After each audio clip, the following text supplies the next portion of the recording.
1000 ringgit থেকে আজকে 10,000 ringgit হয়েছে, এটা আমরা তাদেরকে শিখিয়েছি, আমরা তাদেরকে দুর্নীতিবাজ বানিয়েছি, আমরা সৌদিদেরকে বানাইছি, সবাইকে বানাইছি। কারণ আমার দেশে কোনো নীতিমালা ছিল না এই ব্যবসা। আমার সরকার যে অপরাধ করছে তাকে পুরস্কৃত করছে, তাকে সিআইপি করছে, তাকে কোনো শাস্তি প্রদান করে নাই, যার জন্য ভিসা 1000 রিঙ্গিতের ভিসা আজকে 10,000 20,000 রিঙ্গিতে পৌঁছে গেছে। কোনো জবাবদিহিতা ছিল না, আইন এখানে কোনো কাজ করে না, টাকার বিনিময়ে ঘুষ দিয়ে সবকিছু হয়েছে। এই 100 সিন্ডিকেট হয়েছে, 1000 কোটি টাকা ঘুষ দেওয়া হয়েছে। কারণ তারা তো 20,000 30,000 40,000 কোটি টাকা লাভ করবে, 1000 টাকা ঘুষ দিতে কোনো অসুবিধা আছে? এই মন্ত্রীও খাইছে, এই আমাদের সচিব সালিহিনও খাইছে, মালয়েশিয়ান সারাবানে খাইছে, মালয়েশিয়ান মন্ত্রীরা খাইছে। আমি ওদের সাথে অনেক প্রতিবাদ করছি।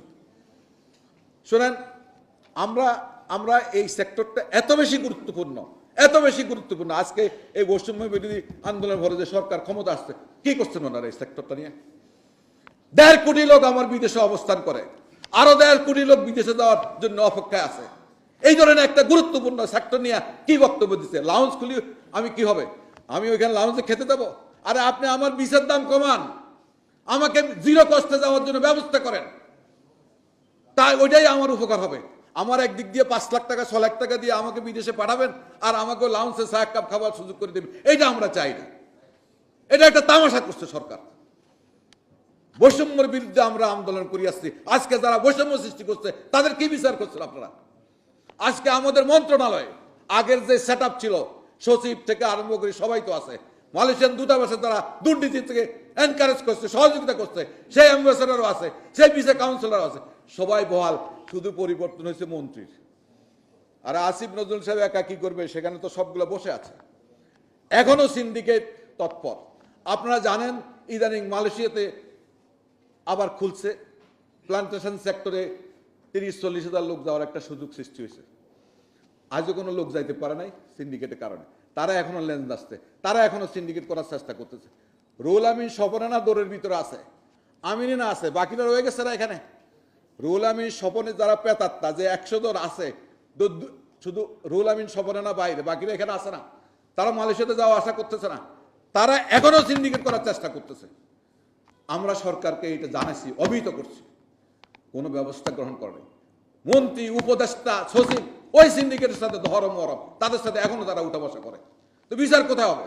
আমরা এদের বিচার চাই, আমরা বিচার ট্রেডিং বন্ধ করতে চাই, আমরা 0 কষ্টে লোক পাঠাতে চাই, এবং এই দেশ থেকে একটি এথিক্যাল মাইগ্রেশন পদ্ধতি চালু করতে চাই।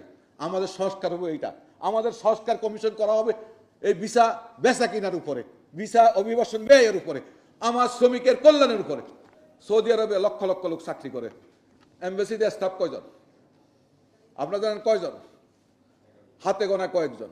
আরে আমার এখানে লক্ষ লক্ষ শ্রমিক চাকরি করে, সেখানে 100 থেকে 200 জন আমার স্টাফের দরকার এই সার্ভিস দেওয়ার জন্য। আমি গাদ্দাফি সাহেব যখন ক্ষমতায় ছিলেন, আমি লিবিয়াতে শ্রমিক রপ্তানি করতে গিয়েছিলাম। একটা ঘটনাচক্রে আমি চাইনিজ এম্বাসিতে গেছিলাম একটা চাইনিজ কোম্পানিতে লোক সাপ্লাই দেওয়ার জন্য। Every Chinese embassy staff knows how to speak Arabic. দেখেন, প্রত্যেকটা চাইনিজ এম্বাসির লোক অ্যারাবিক জানে, প্রত্যেকটা চাইনিজ কোম্পানি যারা এক্সিকিউটিভ তারা অ্যারাবিক জানে। আমাদের এম্বাসির কটা লোকে আরবি জানে, কটা লোকে ইংরেজি জানে, কটা লোকে মালে জানে, কটা লোকে চাইনিজ জানে। আমরা একটা পার্টিকুলার দেশের উপরে পরিকল্পনা করে আমার ওই দেশে কি লাগবে না লাগবে, কটা শ্রমিক লাগবে, কোন ক্যাটাগরি লাগবে, এই ধরনের কোনো গবেষণা আমরা করি নাই। আরে শুধু এই সেক্টর থেকে পরিকল্পিতভাবে $100 বিলিয়ন রোজগার করতে পারি, 100 বিলিয়ন। আমি চ্যালেঞ্জ দিতে পারি 100 বিলিয়ন।